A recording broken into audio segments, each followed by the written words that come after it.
Subscribe करें और bell दबाएं ताकि कोई खबर रह न जाए।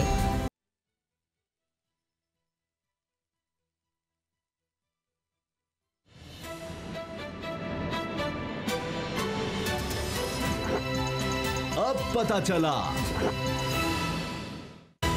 अब पता चला में आज आप जान सकेंगे, लॉकडाउन नरम, कोरोना गरम, सिंध हुकूमत दुरुस्त या वफाक गलत, कौमी असेंबली में सिर्फ इल्जाम तराशी, नैब ऑर्डिनेंस के बदले 18वीं तरमीम, अहले कराची से कौन कर रहा है हाथ, मुस्तफ़ा कमाल के सनसनीखेज इंकशाफात। बिस्मिल्लाहिर्रहमानिर्रहीम, अस्सलाम वालेकुम। मैं हूं मोहम्मद उसामा गाजी और आप देख रहे हैं अब पता चला। आज हमारे साथ मुस्तफ़ा कमाल साहब भी होंगे, पाक सरज़मीन पार्टी के सरबरा, और नबील गबोल साहब हमें ज्वाइन करेंगे, और फिरदौस शमी नकवी साहब तहरीक इंसाफ से भी हमारे साथ होंगे। मशहूर शायर हैदर अली आतिश ने क्या खूब कहा है, बड़ा शोर सुनते थे पहलू में दिल का, जो चीरा तो एक कतरा खून न निकला। ये मिसाल बिल्कुल सादिक आती है कौमी असम्बली के आज कोरोना पर होने वाले अहम इजलास पर, जिसका अपोजिशन मुद्दतों से मुतालबा कर रही थी। तमाम तर हिफाजती तदाबीर को इख्तियार करके इजलास हुआ तो, लेकिन निकला क्या? वही शिकवा जवाब शिकवा, रिवायती इल्जाम तराशी, तनकीद और आखिर में बायकॉट। पहले वजीर खारजा शाह महमूद कुरैशी ने 18वीं तरमीम का रोना रोया कि इस तरमीम के बाद सेहत सूबों का मसला था। पीपल्स पार्टी की शिकों से तासुब की बू आ रही है। अपोजिशन की बारी आई तो हुकूमती इक़दामात पर खूब तनकीद के डोंगरे बरसाए गए। ख्वाजा आसिफ ने लॉकडाउन में ताखीर पर क्लास ली। बिलावल भुट्टो जरदारी ने सिंध हुकूमत की तारीफों के पुल बांधने के साथ ताउन की पेशकश की, तो वहीं विफाकी इक़दामात पर सवाल भी उठा गए। इन सवालों का जवाब देने के लिए जब मुराद सईद खड़े हुए तो अपोजिशन ऐवान छोड़कर चली गई, और यूं अहम मामले पर होने वाला इजलास सियासत की नजर हो गया। इस अहम मामले पर हम अब तक सियासत के पीछे क्यों पड़े हैं, क्यों इससे पीछा नहीं छुड़ा सके, इस सारे झगड़े में कसूर किसका है, जवाब लेंगे। हमारे साथ हैं अभी पाक सरज़मीन पार्टी के चेयरमैन सैयद मुस्तफ़ा कमाल। मुस्तफ़ा कमाल साहब, ये क्या वजह है? आज भी कौमी असम्बली का इजलास हुआ, अपोजिशन चाहती थी, बड़ा शोर हुआ कि जी होना चाहिए। बहरहाल ये हम मिलजुल कर इस मामले का हल क्यों नहीं निकालने की कोशिश करते? क्या ये हमें सियासत इस पर करनी है, ये इस तरह से तनकीद ज़रूरी है, या मिलजुल कर काम करना? बिल्कुल मिलजुल कर इस मामले का हल निकालने का है, लेकिन इसमें सबसे बड़ा रोल उसामा भाई जो हुकूमत वक्त होती है ना, उसका होता है। उसको झुकना पड़ता है, बड़ा होना पड़ता है, उसको इंक्लूसिव पॉलिटिक्स करनी पड़ती है, उसको अपनी इस वक्त में तमाम लोगों को लेकर साथ चलना पड़ता है। तो बिल्कुल अपोजिशन को पूरी कोऑपरेशन करनी चाहिए। ये वक्त जो है वो मुखालफत का नहीं है, सियासत का नहीं है। ये वक्त एक क्राइसिस है, जो क्राइसिस दुनिया में कभी नहीं आया, और उसमें अपना बिल्कुल पॉजिटिव रोल प्ले करना चाहिए। जैसे कि देखें, लोग सबको देख रहे हैं, और लोग मुसीबत में, लोग परेशानी में, लोगों को सब कुछ नज़र आ रहा है कि कौन क्या कर रहा है। लेकिन इसके बावजूद मैं ये कहूँगा कि हुकूमत भी जो है वो अपने रवैयों में, अपनी बातों में और अपने स्टाइल में लचक पैदा करे और शो करे कि वो। अच्छा मुस्तफ़ा कमाल साहब, एक मिनट। इस वबा में ये लग रहा है कि जैसे सिंध हुकूमत जो है वो बड़े सख्त फैसले कर रही है और वफाक से आगे खड़ी नजर आती है, फैसलों के हवाले से बड़ी सख्ती कर रही है, लॉकडाउन के हवाले से। लेकिन जो उसका रिजल्ट है उन फैसलों का, वो कोई अच्छा नज़र नहीं आ रहा। सिंध में केसेस भी बढ़ते जा रहे हैं और सख्ती भी बढ़ती जा रही है। तो आप सिंध के गवर्नमेंट के इन फैसलों को किस तरह से देखते हैं कि उनको कुछ हासिल वसूल तो नहीं है सारे लॉकडाउन में सख्ती का? देखिए, सिंध हुकूमत के और वफाकी हुकूमत के दोनों फैसलों की हमने हमेशा तायद की है, और हमने पहले दिन से अनकंडीशनल सपोर्ट की। लेकिन अनफॉर्चुनेटली हमारे ये तरीका बन गया 2 महीनों से कि वफाक और सूबे जो है वो अपनी प्रेस कॉन्फ्रेंसेस के बाद समझते हैं कि सारा काम हो गया।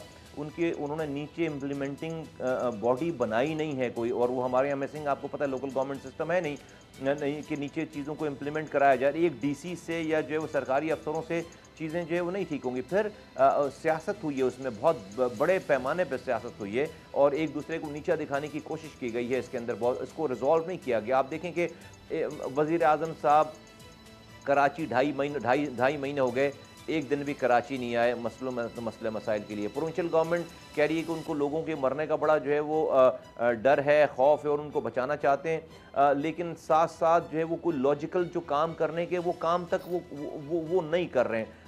मैं कैसे समझूं कि उनकी नीयत ठीक है जब एक लाड़काना में बच्चे को कुत्ता काट रहा है और वो मर रहा है और उसके बाद भी उन्होंने कोई उसके ऊपर इक़दाम नहीं किए। रोज़ाना लोग जो है वहाँ पर मारे जा रहे हैं और यहाँ पर वो, लेकिन वो कह रहे हैं कि हमें कोरोना से लोगों को नहीं मरने देना है। आप अस्पतालों की कंडीशन देखें कि वो ठीक नहीं है। हमें पता है कि एक डॉक्टर साहब जो है वो अस्पतालों के बीच में चक्कर लगाते रहे, किसी ने उनको लिया नहीं। मैं कई लोगों को जानता हूँ कि जिनको कोरोना नहीं था, उनको फिर भी कोरोना के वार्ड में डाल दिया गया, उनका इलाज नहीं किया जा रहा है। तो ये बहुत सारी चीज़ें हैं जो कि, और फिर दूसरे जो छोटे ताजर हजरात हैं, आज जाकर कुछ चीज़ें हुई हैं, लेकिन मैंने एक प्रेस कॉन्फ्रेंस की, मैंने बताया भी कि छोटे ताजर हजरात, इनके ये 15 दिन ही होते हैं रमज़ानों के आखिरी दिनों में, जो कि लॉजिकल बात है। आप देखें, लॉकडाउन तो सिर्फ एक नाम का लॉकडाउन है। आप बाज़ारों में चले जाएं, आप कंधे से कंधा टकरा रहे हैं, लोग वहाँ आराम से फिर रहे हैं। सिर्फ दुकानदार दुकान नहीं खोल सकता, वो अपनी दुकान के बाहर बैठ सकता है, उसका कस्टमर अंदर नहीं जा सकता, वो रोड पर तो फिर रहा है और दुकान नहीं खोल। तो वो लॉजिकल चीज़ें नहीं हुई हैं और उसकी वजह यह है कि मैं समझता हूँ कि नीचे चूँकि सिस्टम नहीं है, 4 वज़ीर वज़रा और एक वज़ीर आला या वज़ीर आज़म, ये सारे ग्रास रूट लेवल के मसाइल को डील नहीं कर सकते। हर इलाके, हर गली, हर कारोबार की अलग अलग डायनामिक्स हैं, जिसको लोकली एड्रेस करना बहुत ज़रूरी है, जो कि पाकिस्तान में वो पार्ट मिसिंग है, जिसकी वजह से ये क्योस है। और अभी तो कोरोना वायरस आया नहीं है जब हमारा ये हाल है। पता नहीं अगर कोरोना वायरस सही तरीके से आ गया, एहतियाती तदाबीर इख्तियार नहीं। इमरान खान साहब तो पहले दिन से सख्त लॉकडाउन के मुखालिफ थे। आप क्या समझते हैं, आपकी नज़र में अगर शुरू में लॉकडाउन जिस तरह से अगर बहुत सख्त रखा जाता तो आज नताज मुख्तलिफ होते? देखिए, लॉकडाउन जो है, इमरान खान साहब ने अपनी 8 तकरीरों में 8 बातें की हैं। उन्होंने एक तरफ कहा है कि लॉकडाउन सख्त नहीं होना चाहिए, लेकिन अगली ही तकरीर में उन्होंने कहा कि लॉकडाउन के सख्त होने की वजह से ही जो है वो अमवात में कमी आई है और एहतियात करनी। अनफॉर्चुनेटली जो है वज़ीर आज़म की गुफ्तगू में हर में कॉन्ट्रडिक्शन है।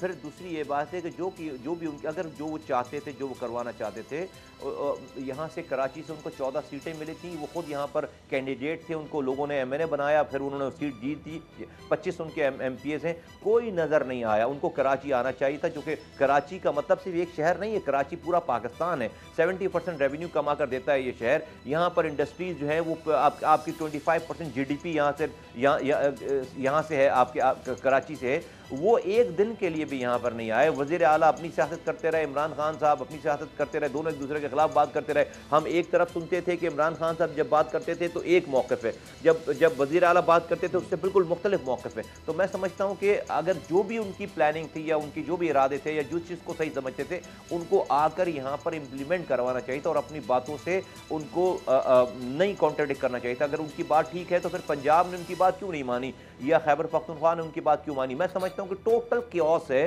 किसी को कुछ नहीं पता, बस जो दिन जैसा है उस दिन की बात कर लेते हैं। कोई प्लानिंग नाम की चीज़ नहीं। पाकिस्तान को टाइम मिला था 2.5 महीने तक कि वो प्लान करते, अच्छा प्लान करते और एक मौक़िफ़ पे आ जाते, सूबाई हुकूमतें और वफाक दोनों। अनफॉर्चुनेटली पाकिस्तान एक चीज़ कोरोना की वजह से सारी दुनिया की सियासत ख़त्म हो चुकी है। हुकूमतें और अपोजिशन जो है वो एक पेज पर है, वाहद मकसद ये है कि लड़ाई है कोरोना के साथ। लेकिन पाकिस्तान में अगर आप देखें तो सिंध और वफाक की लड़ाई चल रही है। सिंध और वफाक एक पेज पर नहीं है, सियासत अपने अरूज पर है। आप कराची में बैठे हुए हैं, कराची जो है वो सियासत का मरकज़ बना हुआ है। आप मुझे इस पर सबसे पहले तो ये फैसला कर दें कि इस सारे इशू में हक पर कौन है, वफाक या सिंध की गवर्नमेंट?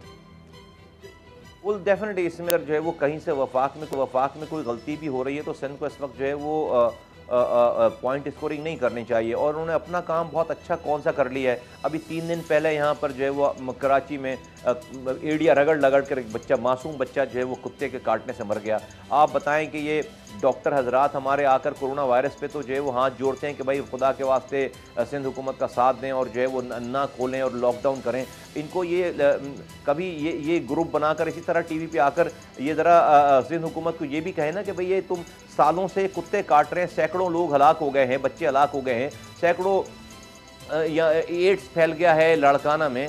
वहाँ पर सैकड़ों हज़ारों लोगों को एड्स फैल गया है, थर में बच्चे मर रहे हैं, इसके ऊपर डॉक्टर नहीं आते कभी टीवी पे और सिंध हुकूमत के आगे फरियाद करते और हाथ जोड़ते और बताते कि भाई ये क्या मसला है कि आज दुनिया चांद पर जा रही है और हमारे यहाँ बच्चे कुत्ते के काटने से मर रहे हैं। और लाड़काना में कुत्ते को बच्चे को कुत्ता काटता है और वो ऑल द वे कराची आता है बेचारा वो उसी कंडीशन में, और यहाँ अगर उसकी डेथ हो रही है, दैट मीन्स कि लाड़काना से कराची तक में उसको कोई अस्पताल या कोई वैक्सीन नहीं मिल रही है। यहाँ अगर वो वैक्सीन लगा रहे तो ये अपनी जो तनकीद प्रोविंशियल गवर्नमेंट अभी तनकीद करने का तो उसके पास जवाब नहीं है, इसलिए कि उसने अपना काम कौन सा बहुत अच्छा कर लिया। मैं समझता हूँ कि बड़ी बायसनेस है ख़ास तौर पर शहरी इलाकों से। सिंध हुकूमत की जो करंट सिंध हुकूमत है उसकी तो बहुत ज़्यादा एक तरह से तासुब झलकता है उनकी तमाम इक़दाम से। इदारे उन्होंने सारे छीन लिए हैं, नौकरियाँ वो दे नहीं रहे हैं, कारोबार। एक मिसाल दूं मैं आपको, 9 बजे से लेकर 5 बजे तक आपने दुकानें खोलने के लिए कहा है।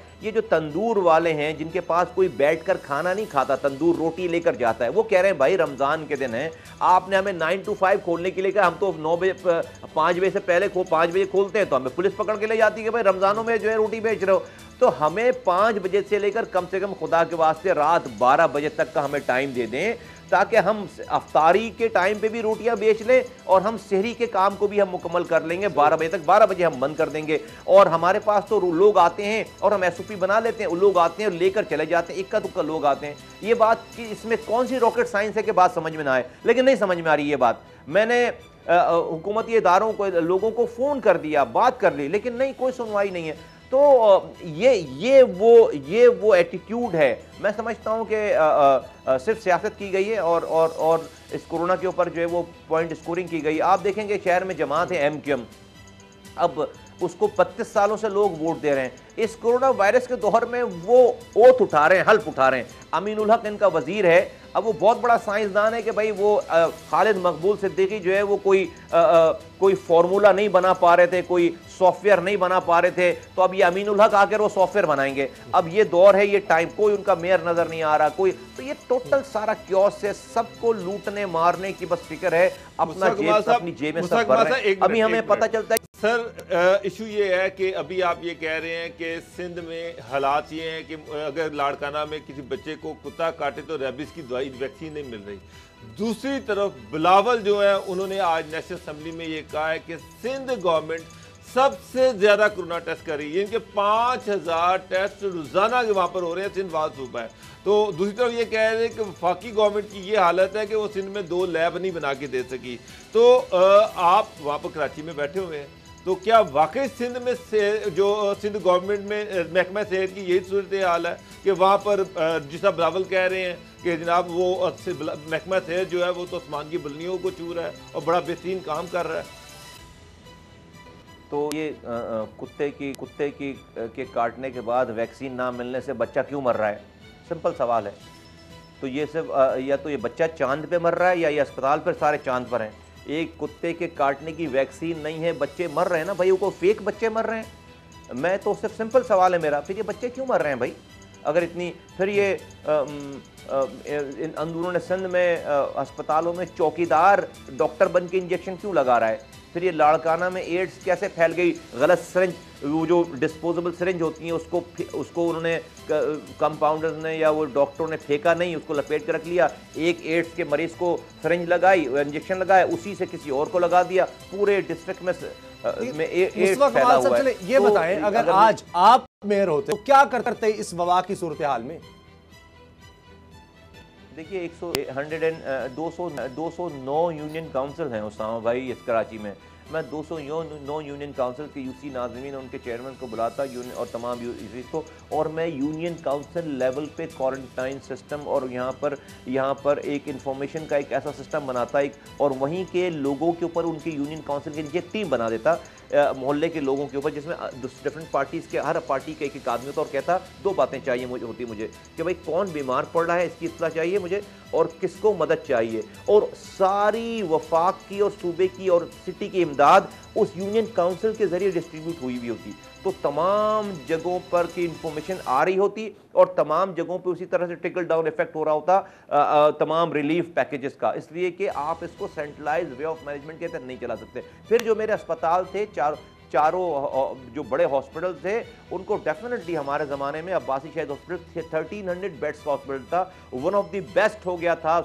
बलूचिस्तान से लोग आते थे इलाज कराने के लिए, अंदरूनी सिंध से लोग आते थे। हमने पहली दफ़ा वहाँ पर वेंटिलेटर 38 वेंटिलेटर्स लगवाए उस ज़माने में, और 5 रुपए उसके चार्जेस लेते थे, जबकि एक वेंटिलेटर के चार्जेस प्राइवेट हॉस्पिटल में 20,000 रुपए है। लिथोट्रिप्सी मशीन लगाई, सिटी स्कैन लगाया और तमाम जदीद किस्म के आलात वहाँ पर लगाए। तो प्रोफेसर हजरात बैठते थे, डॉक्टर्स बैठते थे, उसको अब तक हम और इक्विप कर चुके होते। फिर हम तमाम हॉस्पिटल जो हमारे थे, जो सिटी गवर्नमेंट के हॉस्पिटल थे, देखिए कोरोना में तो आपको क्या चाहिए, आपको कोई दवाएं तो इसमें है ही नहीं, जाहिर सी बात है। नॉर्मल आपको किसी ट्रीटमेंट है, आपको तो सिर्फ आइसोलेशन सेंटर बनाने हैं, उसके अंदर आपको सिर्फ क्वारंटाइन फैसिलिटीज बनानी है, आपको सिर्फ वेंटिलेटर्स का बंदोबस्त करना है। और मैं समझता हूं कि माशी तौर पर भी पूरी दुनिया, पाकिस्तान को बहुत बड़ा झटका लगा है।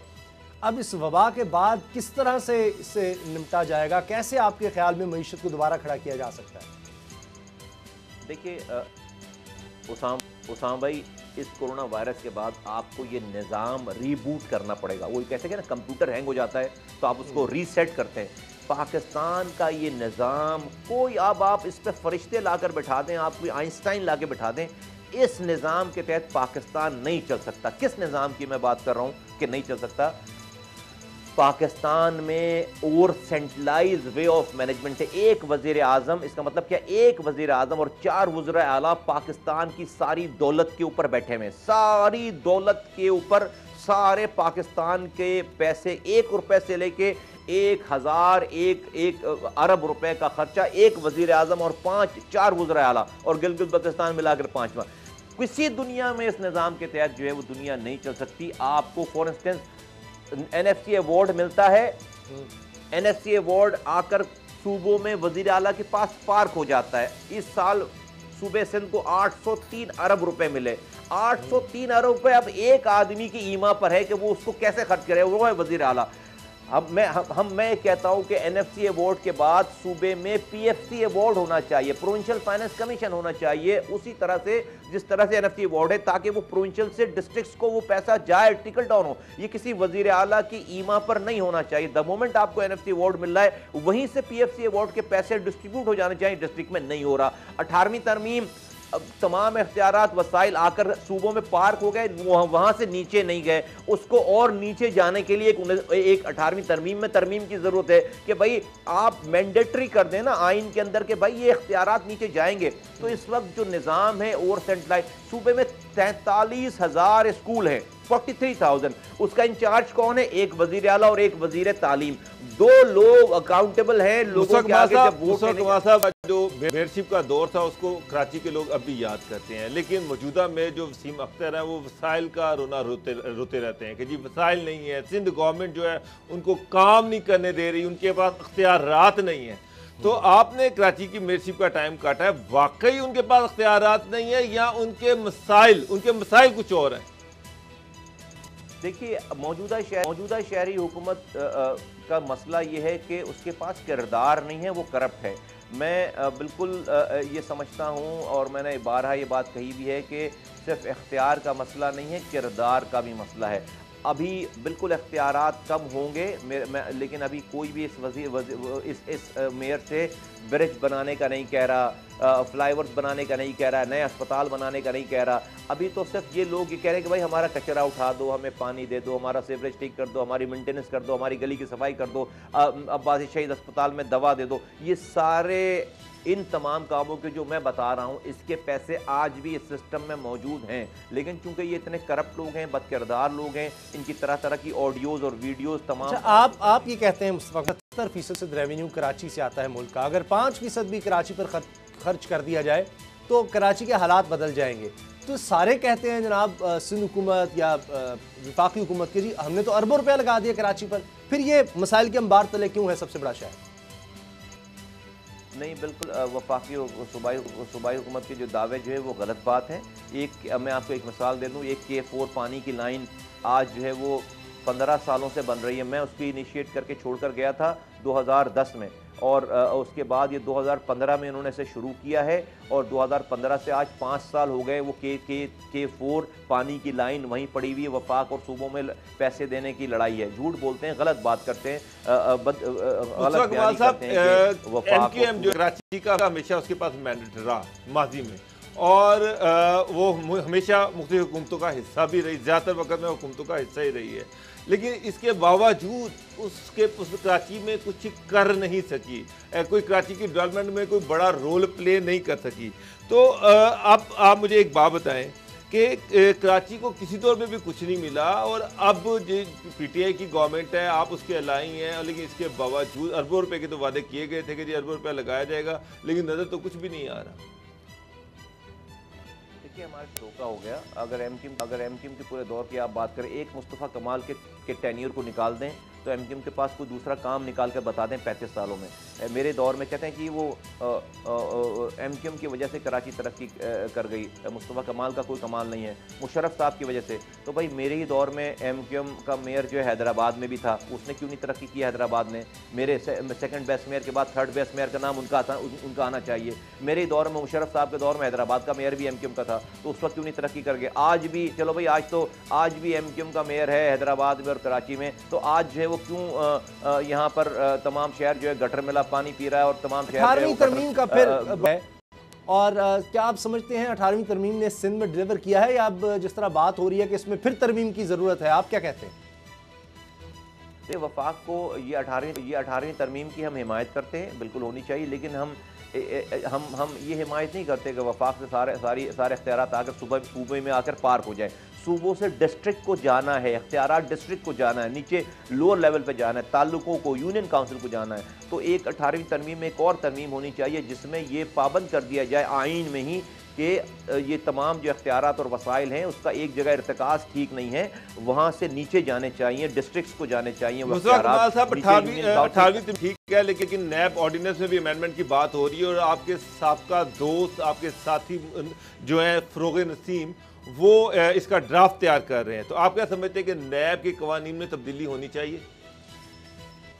देखिए, अनफॉर्चुनेटली नैब का एक बहुत अच्छा इदारा जो है वो सियासत की नज़र हो गया, और कुछ ऐसे एविडेंस और इंसिडेंट्स हुए हैं जिसकी वजह से बिल्कुल ये साबित हो गई, और सुप्रीम कोर्ट ने तो फिर उसके पर अपनी मोहर ही लगा दी ना, कि सुप्रीम कोर्ट की इतने ज़्यादा बयानात आ चुके हैं, वर्डिक्स आ चुके हैं, उनके कमेंट्स आ चुके हैं कि नैब के हवाले से कि वो डेफिनेटली इस इदारे की अफादियत और उसकी जो एक सेंटिटी थी, एक न्यूट्रलिटी थी, वो तो खो चुकी है, वो रिस्पेक्ट खो चुका है ये इदारा। और मैं समझता हूँ कि बहुत शुक्रिया मुस्तफा कमाल साहब, चेयरमैन पाक ज़मीन पार्टी, आपने हमें वक्त दिया। अभी हमें ज्वाइन किया है फिरदौस शमीम नकवी साहब ने, अपोजिशन लीडर सिंध असम्बली हैं। फिरदौस शमीम नकवी साहब, अभी जिस तरह मुस्तफ़ा कमाल साहब से बात कर रहे थे, अभी जो इजलास हुआ कौमी असम्बली का एक लंबे अरसे के बाद, लेकिन वहाँ भी हमने वही महाजाराई देखी, हत्ता के बायकॉट देखा अपोजिशन की तरफ से वहाँ पर। ये क्यों है? जब से ये इलेक्शन हुए तब से लेकर अब तक हमने देखा है सिंध हुकूमत और वफाकी हुकूमत मुसलसल महाजराई है, ये कैसे खत्म होगी, क्यों है ये? हमारे पास हद सिर्फ एक ही हो सकती है, या तो जो JITs लिखी गई हैं और जो नैब ने इल्ज़ामात लगाए हैं, नैब वालों को सजाएं हो जाएं कि उन्हें झूठे इल्ज़ाम क्यों लगाए थे, ठीक है ना? वरना ये लोग जो है कोर्ट इनको पाक दामनी का सर्टिफिकेट देते। जब तक ये नहीं होगा उस वक्त तक मेरे जैसे लोगों को तो बड़ा मसला होता है। Why should I sit in the company of thieves? अच्छा, फिरदौस नकवी साहब है जी, मैं आपसे माजरत चाहता हूँ, ब्रेक का वक्त है। ब्रेक के बाद नबील गबूर साहब भी पाकिस्तान पीपल्स पार्टी के हमारे साथ होंगे, कहीं जाइएगा ना।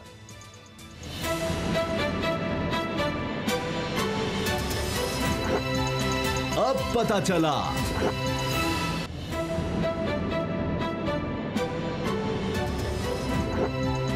अब पता चला। अपोजिशन लीडर सिंध असम्बली फिरदौस शमीम नकवी साहब हमारे साथ हैं। फिरदौस साहब, बाबर डोगर साहब आपसे सवाल करना चाह रहे हैं। जी, शमीम नकवी साहब, आज फिर बिलावल भुट्टो ने इमरान खान साहब पर सख्त तनकीद किया है। उन्होंने कहा है कि इमरान खान ने, वफाक ने सिंध में जो लैब लगाने का वादा किया था वो पूरा नहीं किया, और इसके अलावा सिंध की कोई मदद नहीं की। इस कोरोना के सारे इशू में वफाक ने सिंध गवर्नमेंट के रास्ते में रोड़े तो अटकाए हैं, लेकिन मदद नहीं की। तो आप बिलावल के इस शिकवे को कितना दुरुस्त मानते हैं? मैं समझता हूँ कि इस वक्त वफाक के लोग खुद जवाब देंगे, और सारी दुनिया को पता है और पूरे पाकिस्तान में पता है कि वफाक का एक वाहिद प्रोग्राम एहसास का, कैश डिस्ट्रीब्यूशन का, वो बाकी सब प्रोग्राम से बड़ा है। जहाँ तक मेडिकल फील्ड का ताल्लुक है तो NDMA को फुल्ली एक्टिवेट किया हुआ है, और उसके जरिए तमाम अस्पतालों को जो इमदाद चाहिए वो डायरेक्ट पहुँचाई जा रही है। जहाँ कोऑर्डिनेशन का ताल्लुक है, national command and operations control का सेंटर बन चुका है, जिसकी रोजाना मीटिंग होती है, और उसमें हर सूबे की हर ज़रूरत को पूरा करने की हम जितने महदूद वसाइल हैं उसमें कोशिश कर रहे हैं। एक तरफ लेबॉर्ट्री भी नहीं बढ़ रही, दूसरी तरफ ये है कि लैब्स की तादाद रिजल्ट की बढ़ती जा रही है, टेस्ट ज़्यादा होते रहे, तो शायद लेबॉर्ट्री की ज़रूरत नहीं हो ना, शायद किसी और सूबे को ज़रूरत हो। लेकिन अगर वो ज़रूरत है तो वो पूरी करने भी वफाक का फ़र्ज है, और वफाक इंशाल्लाह अपने प्राइस पूरे करेगी। लेकिन जो कुछ अभी तक हुआ है उसको तो एतराफ़ कर लें। उस वक्त वो जो वज़रा और बाकी सब जो ज़बानें इस्तेमाल करते हैं उसका तो हम कुछ कर नहीं सकते, और हमें तो इसकी भी परेशानी होती है कि अभी पीर जो गोट के अंदर जो टेस्टिंग का वाक़या हुआ कि ये कोई पैनिक करने की कोशिश कर रहे हैं, क्या कर रहे हैं, इससे कि ये भी हमें नज़र आता है कि ये बड़ी सख्त बीमारी है, इसके अंदर आपको एहतियाती तदाबीर लेनी ज़रूरी है। मास्क पहनना लोगों के लिए ज़रूरी है। वो मास्क ना बाज़ारों में नज़र आती हैं, ना लोगों को पहने हुए नज़र आते हैं, ना गवर्नमेंट ऑफिस के अंदर नज़र आ रही हैं। तो वो मसाइल अपनी जगह जहाँ जहाँ हम देखते हैं ऑपरेशन, चाहे उसका ताल्लुक वफाक से हो चाहे सूबे से हो, हम समझते हैं। बहुत शुक्रिया फिरदौस शरीफ का। नबील गबोल साहब ने हमें ज्वाइन किया, पाकिस्तान पीपल्स पार्टी के रहनुमा है। नबील गबोल साहब, आज फिर हमने देखा कि कौमी असम्बली में फिर वही कुछ हुआ, फिर क्या फ़ायदा ऐसे इजलास का? अपोजिशन बायकॉट कर गई, बिलावल ने भी तनकीद की, लेकिन मुराद सईद जब आए तो फिर अपोजिशन चली गई। मुराद सईद ने तो ये तक कह दिया कि जी अब किया क्या है, राशन कहाँ चला गया है, अभी तक डॉक्टर फुरकान का जो मामला हुआ वो एड़ियाँ रगड़ रगड़ के इस दुनिया से चले गए, तो सिंध हुकूमत ने कुछ नहीं किया, वो तो सिंध हुकूमत से सवाल करने लग गए थे। तो ये तो शिकवा जवाबी शिकवा होता रहा है। देखिए, असल में पिछले असेंबली के सेशन में इसी तरह हुआ था कि मुराद सईद ने बहुत ही नाज़ेबा अल्फाज इस्तेमाल किए थे चेयरमैन बिलावल के लिए, और बड़ा झगड़ा हो गया था। तो इसलिए पार्टी ने यह फैसला किया है कि कभी भी मुराद सईद के होते हुए जो है वो इजलास में नहीं बैठे। लेकिन मैं ये आपको एक बात बताऊं, असद फैसल साहब भी यहाँ बैठे हैं, डोगर साहब भी बैठे हैं, मुझे आज बता दें जिसने स्पीच किया है, जो बिलावल ने आज स्पीच किया है, मैं समझता हूँ कि एक तारीखी स्पीच था। यानी कि मेरा पार्टी का लीडर है, आपको पता है मैं ओपन बातें करता हूँ और मैं कोई ढकी छुपी बातें नहीं, जो टू द पॉइंट उन्होंने बात की है। लेकिन उसके बरक्स मुझे इतना दुख हुआ आज ये देखकर कि हमारे प्राइम मिनिस्टर जो कि हेल्थ मिनिस्टर भी है, वो गायब थे आज असेंबली के सेशन। उनको आज उधर होना चाहिए था, और उसके बरक्स वो बनी गाला में बैठकर जो है एक इजलास की वो सदारत कर रहे थे, मीटिंग कर रहे थे किसी और हवाले से, कोरोना वायरस से। यानी कोरोना वायरस को आपने इतना लाइट किया, फिर आपने लॉकडाउन जो है उसको जो है खत्म किया ऐसे वक्त पे जब पीक पे पहुंचने वाला है, अभी भी पीक पे नहीं पहुंचा है, जहां पर हमें खदशा है कि इस महीने के आखिर तक 2 लाख लोग जो है मुतासर होंगे। आपने लॉकडाउन खत्म किया, लेकिन आप फिर भी इजलास में नहीं आए। तो मैं समझता हूं कि ये सीरियसनेस नहीं है हुकूमत की, और अब हमें उस बात पर यकीन कर लेना चाहिए। मैं समझता हूं कि जो बात गर्दिश कर रही है WHO के हवाले से कि उसने पाकिस्तान गवर्नमेंट से एक वादा किया है कि जी जितने लोग मरेंगे हम आपको उसके बदले में $3000 देंगे, एक फी पर्सन। तो फिर क्या ये फंड्स का मामला है? क्या ये IMF से अपना लोन माफ कराने का मामला है? सियासत तो हो रही है कोरोना वायरस पे, लेकिन इस तरह की सियासत ना करें ना कि आप लोगों को जो है कोरोना वायरस के हवाले करके उनको हलाक करें। तो फिर ये पहले अगर ये खदशात थे, आज बिलावल ने भी ये कहा, आप अप्रिशिएट कर रही तकरीर को, अच्छी तकरीर की है, लेकिन उन्होंने कहा कि लॉकडाउन नरम करने के खतरनाक नताइज होंगे, तो फिर मुखालफत कर देते राब्ता कमेटी में, जब कौंसिल में वहां पर वज़ीर आला से पूछा गया। ने मुखालफत की थी, नहीं सुना। वो ये जो कह रहे हैं ना कि वहां पर कोई बात नहीं की, चीफ मिनिस्टर ने मुखालफत की, लेकिन उन्होंने कहा कि देखिए हमने ये फैसला किया है, अगर आप एक सूबा अलग होना चाहते हैं आपकी मर्जी है, लेकिन हमने ये फैसला किया लॉकडाउन खत्म करने का। आज आप देखें, आप में से कोई दोस्त मेरे ख्याल में कराची में पता नहीं है बाहर रोड पर निकले नहीं निकले, अगर निकले आपने देखा होगा कि पूरे कराची का ट्रैफिक जाम था। आज पूरी कराची में इतना ट्रैफिक था, हर स्टोर के सामने 100 लोग जो है खड़े हुए थे। और आप देख लेना, खुदा न ख्वास्ता मेरे मुंह में खाक, ये आज मंडे का दिन है, थर्सडे को आप स्कोर देख लेना, आप रिजल्ट देख लेना कि कितना होगा। ये खुद हमें इतना खौफ है। असद खरल साहब आप सवाल करें नबील कबूल साहब से। खरल साहब। जी नबील कबूल साहब, मैंने पिछले प्रोग्राम में पूछा था कि आगे आप भी इंडिया की खबरें रखते हैं, क्या देख रहे हैं आप? ये हुकूमत 5 साल पूरे कर रही है। नहीं, सवाल ही पैदा नहीं होता है। देखिए, जो हुकूमत चले किसी और के कहने पर और जब उनका मूड खराब हो जाए तब जाए इनको उतार दे, मैं नहीं समझता हूँ कि ये हुकूमत गवर्नेंस के तौर पर सही तौर पर। आपने देखे, आप कोरोना वायरस के हवाले से ही आप देख लेंगे क्या गवर्नेंस इन्होंने दिखाई है। तो जो हुकूमत आपको बदनाम कर, देखे इस वक्त हम कहते हैं कि ये सेलेक्टेड गवर्नमेंट है और सेलेक्टर जो है वो खुद परेशान है कि हमने कैसे नालायकों को सेलेक्ट किया। तो जब वो परेशान है और वो जब समझ रहे हैं कि ऐसे हालात है, खासकर फॉरेन पॉलिसी के हवाले से, ये तो कोरोना ने बचा लिया, नहीं तो 2020 इलेक्शन का साल था, ये तय हो चुका था। ये इमरान खान को भी बता दिया था कि 2020 जो इलेक्शन का साल होगा, ये तो कोरोना ने बचा लिया इनको। लेकिन मैं समझता हूँ कि ये कोरोना के वबा सितंबर तक खत्म हो जाएगा और ये दिसंबर तक मामला तय हो जाएंगे। उसके बाद मुझे नजर नहीं आ रहा है कि ये 5 साल पूरे कर सकेंगे। इस मुल्क के अंदर जो पिछला, यानी हमने एक्सपेरिमेंट किया था एक सेलेक्टेड, अपनी तरफ से सेलेक्टेड लोगों को लाने की, जिस तरह आप मुझसे पहले 2 गेस्ट सेलेक्टेड बैठे हुए थे, इस तरीके से सेलेक्टेड लीडर्स कभी नहीं होते हैं।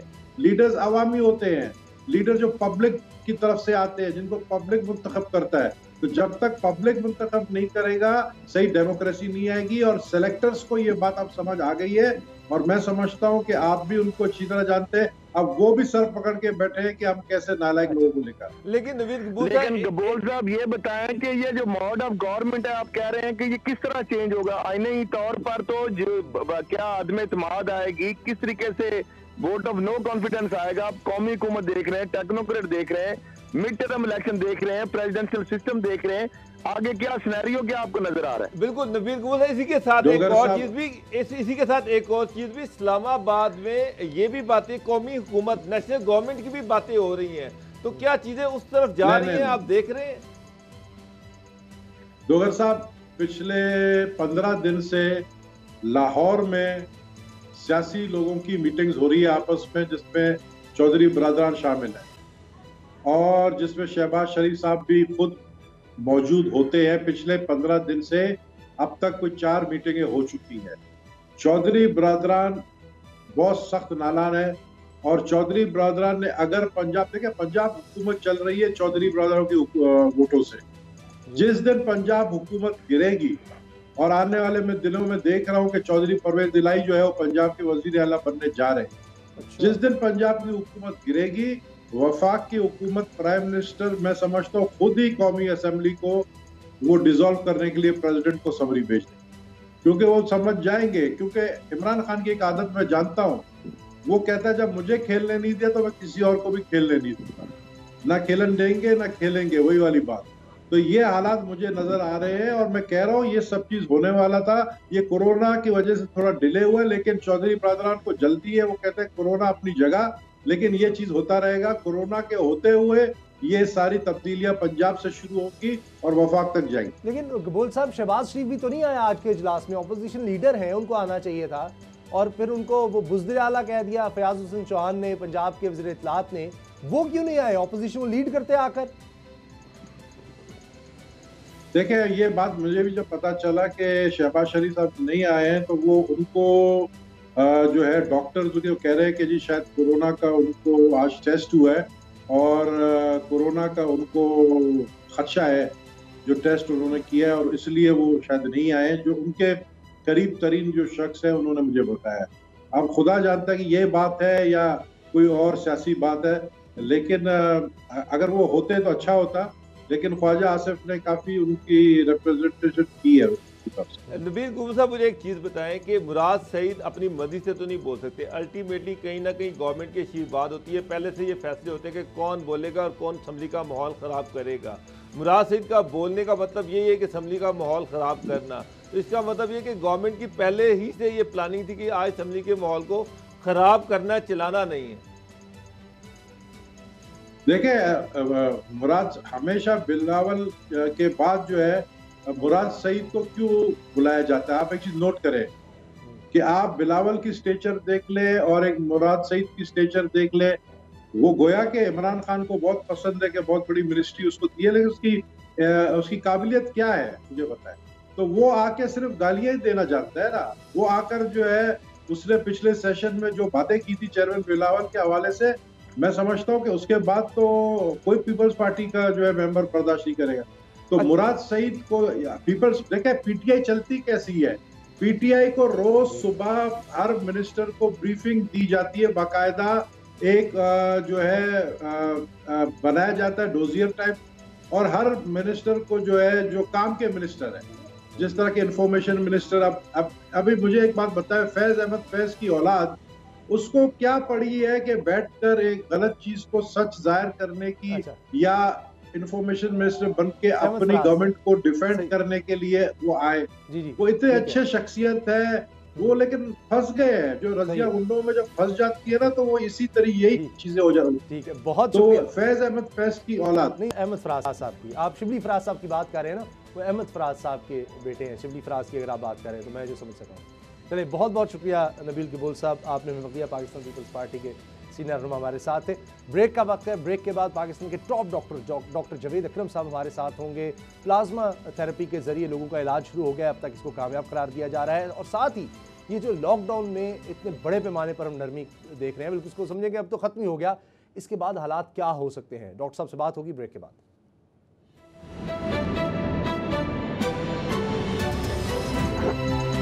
अब पता चला।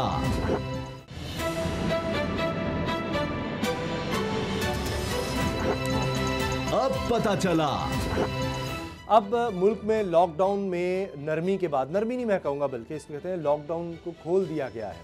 पहले तो कहा गया मरहलावार, लेकिन अभी नबील कबूल साहब भी कह रहे थे, आप कराची में देखें रश, ये हेडलाइंस में चल रही है ये खबर। कराची, लाहौर, हर जगह पर आज मैं देख रहा था इतना ज़्यादा रश है, इतना ज़्यादा रश है, ट्रैफिक जैम कराची में हो गया। बाबर साहब, ये बड़ी ख़तरनाक सूरत हाल है और नबील गोल भी कह रहे थे इससे बड़े ख़तरात हैं। अब यकीनन हुकूमत ने कुछ तो इसके बारे में प्लानिंग की होगी, क्योंकि मैं नहीं समझता कि हुकूमत में लोग बैठे लोग इतने सादा होंगे समझेंगे कि जनाब बिल्कुल लोग जो हम SOPs बता रहे हैं, जो एहतियाती तदाबीर बता रहे हैं, उस पर बिल्कुल अमल होगा। कहीं कोई अमल नहीं हो रहा, कोई बंदा नहीं अमल कर रहा। साहब, अब पार्शियल लॉकडाउन से स्मार्ट लॉकडाउन की तरफ हम चले गए हैं। स्मार्ट लॉकडाउन का मतलब ये है कि सिलेक्टिव, जहाँ पर कहीं कोरोना आइडेंटिफाई हुआ तो वहाँ पर उस इलाके को सील कर देंगे। अब मुझे एक बात बताएं कि वहाँ पर एक बंदे की मूवमेंट क्या उसके घर और उसके मोहल्ले तक की है, वो पूरे शहर में फिर रहा है, वो लोगों से इंटरेक्ट कर रहा है। आज आप देख लें, दुकान है तो दुकान सील करेंगे, वो पूरी मार्केट सील करेंगे, क्या करेंगे? बड़ा मुश्किल हो जाए। 2 4 5 दुकानें साथ वाले जो थे लोग या उसके घर वाले या मोहल्ले वाले, बस यही स्मार्ट लॉकडाउन है कि वो जो बंदा आइडेंटिफाई हो उसके इर्द गिर्द के जो उसके जीरो कारिब हैं या उसके जो दोस्त अहबाब हैं उन सबको पकड़ के इसमें लोगों का कोई कसूर नहीं है। आप सब कुछ हुकूमत पर डाल देंगे कि जी हुकूमत करे। सिंध हुकूमत तो साफ कह देगी कि जी हमने तो पहले ही कह दिया था, देखें अब जो भी होगा इसकी जिम्मेदारी वफाकी हुकूमत पर होगी। यानी लोगों की कोई जिम्मेदारी नहीं है कि मास्क का इस्तेमाल करें, गैर ज़रूरी तौर पर बाहर ना जाएं, फासला रखें, बाहर जा रहे हैं तो एहतियात करें, सैनिटाइजर का दुकानदार भी रखें इस्तेमाल। आज भी, आज की तारीख तक आपकी आधी आबादी अभी तक ये मानने को तैयार नहीं है कि कोरोना नाम की कोई वबा पाकिस्तान में मौजूद है। आज भी मैं इस वक्त की बात कर रहा हूँ, मुझे लोग पूछते हैं, अभी भी लोग, आप गली मोहल्ले में शेयर करें वीडियो, हर चौथा बंदा कहता है ये सब फ्रॉड है। तो इससे ज्यादा फेलियर गवर्नमेंट की क्या होगी कि वो अभी तक अपने 20-22 करोड़ अवाम को ये समझाने से कासिर है कि अभी तक जो है फेक न्यूज इतनी है, व्हाट्सएप पर ग्रुप्स में इतनी शेयर होती है वीडियोस, मैं देखता हूँ और वो परेशान के जी डॉक्टर, अब कौन साबित करेगा कि बंदा डॉक्टर है? सही है, मुझे कह रहा कुछ नहीं है जी कोरोना जी। किस दिन कोरोना पे जो है लॉकडाउन की इम्प्लीमेंटेशन हुई है पंजाब में शुरू तो में था, कोरोना नहीं बाबर लगाया साहब ऐसे गया ना था, करें, पंजाब शुरू में में तो कोरोना काफी लगाया हद गया तक था था। पंजाब पुलिस के लिए, उसकी तरक्की के लिए, क्योंकि ये सबसे बेचारे पसमानदा लोग हैं, सबसे भूखे नंगे लोग हैं। तो गवर्नमेंट ने सोचा कि इनकी चांदी करने के लिए, इनकी ईद करने के लिए पंजाब में 500 लॉकडाउन लगा दिया जाए, यानी पैसे उसामा देकर वो दुकानें साहब, शटर खोल देते थे। कोई ऐसा दुकानदार नहीं, 2000 से लेके 10,000 तक का रेट था। आप पुलिस को पैसे दें, जो मर्जी करें, दुकानें खोलें, फैक्ट्रियां खोलें, कारखाने खोलें। और मैं आपको कहता हूं कि आधा लाहौर खुला हुआ था इन दिनों में, आधा लाहौर बिजनेस कर रहा था, सिर्फ पुलिस वालों को पैसे दिए जा रहे थे। खरल साहब, ये आप क्या समझते हैं? अब ये तो और कोई हल नहीं नजर आ रहा था, ये तो हुकूमत को भी पता होगा। ग्राफ मैंने देखा है इतनी तेजी से कभी ऊपर नहीं गया जितनी तेजी से अब जा रहा है कोरोना का ग्राफ पाकिस्तान में। देखिए उसामा साहब, जिस तरह लॉकडाउन अगर पहले था तो उसमें भी जो वायलेशन हो रही थी, गाड़ियां सड़कों पे चल रही थी, मंडियों के अंदर, फ्रूट मंडियों के अंदर, सब्जी मंडियों के अंदर, जहां जहां भी आप देखते थे, दुकानों पे, दूध दही की दुकानों पे, शॉप जो मॉल्स थे वहां पे, यानी बेकरी, यहाँ पे जो वहां पे खाने पीने की जो ग्रोसरी स्टोर थे, वहां पे जिस तरीके से जो रश होता था, मुझे बता दें वहां पे कौन से SOP फॉलो हो रहे होते थे। मेरा ख्याल है सिर्फ मस्जिदों को बंद किया गया था, बाकी सिवाय मस्जिदों के हर बंदे के लिए हर जगह पे इकट्ठे होना के लिए कोई मसला नहीं था। लेकिन पंजाब हुकूमत ने कहा है कि जो SOP पर अमल नहीं करेगा 2 से 6 माह कैद और 50,000 रुपए जब तक जुर्माना हो सकता है। ये भी पुलिस को एक और फेवर दे दिए, ये भी अल्टीमेटली। अच्छा, आप मुझे ये बताएं कि जब उस वक्त ये इम्प्लीमेंट नई चीजें हो रही थी तो अब तो आपने खोल दिया, अब तो शुतर बेमुहार है, इतनी गाड़ियां हैं, लोग बेहंगम ट्रैफिक हो गई है, धड़ाधड़ जो लोग हैं जगह जगह पे जा रहे हैं। आप देखें इतनी बड़ा जो कराची में आप देख रहे हैं, मुख्तलिफ सड़कों की आपने तस्वीरें जो जारी हो रही हैं, लाहौर के अंदर आप देख रहे हैं, जो बाकी शहरों के अंदर जो सूरत हाल देख लें। लेकिन जुम्मा हफ्ता इतवार तो कंप्लीट लॉकडाउन होगा, जुम्मा हफ्ता इतवार तो कंप्लीट होगा, उससे भी कोई फर्क पड़ेगा? उससे पता चल जाएगा कि वाकई केसेस में कमी होती है नहीं? नहीं, मेरा नहीं ख्याल कि इससे तो कमी तो नहीं होगी, इससे तो बढ़ेंगे केस। वो अल्लाह ताला की तरफ से कोई मेहरबानी हो जाए तो वो अलग बात है, वरना जिस तरीके से अब बेहंगम चीजें आपने कर दी हैं शुरू लॉकडाउन खोल के, ठीक है, मैं ये कहता हूँ कि ठीक है, लोगों को रोजगार नहीं मिल रहा था, लोगों के चूल्हे ठंडे हो गए थे, सारे लोगों की गवर्नमेंट मदद नहीं कर सकती थी, मुखिर साहब को कैडर नहीं कर सकते थे, वो एक अलग बात है।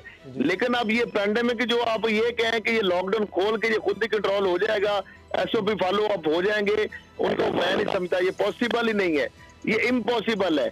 अब अल्लाह की तरफ से अगर कोई मेहरबानी हो जाए पाकिस्तान, क्योंकि ये जिन मुल्कों ने लॉकडाउन खोला है उसकी वजह ये थी कि उन्होंने पहले ये 0 केस हो गए हैं, वहाँ पे यहाँ पे तो इंक्रीज हो रहा था, जब इंक्रीज हो रहा है उस वक्त लॉकडाउन खोल देना, ये तो फिर अल्लाह ताला की तरफ से रहम करम भी है। अल्लाह खैर करे। बहुत बहुत असद खरल साहब, बाबर डोगर साहब, दुआ करनी चाहिए और साथ एहतियात चलें।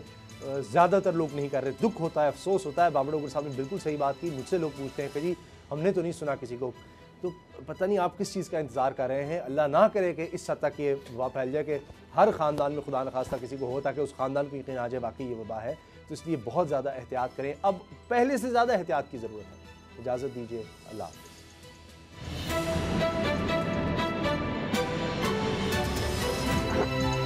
अब पता चला। सब्सक्राइब करें और बेल दबाएं ताकि कोई खबर रह न जाए।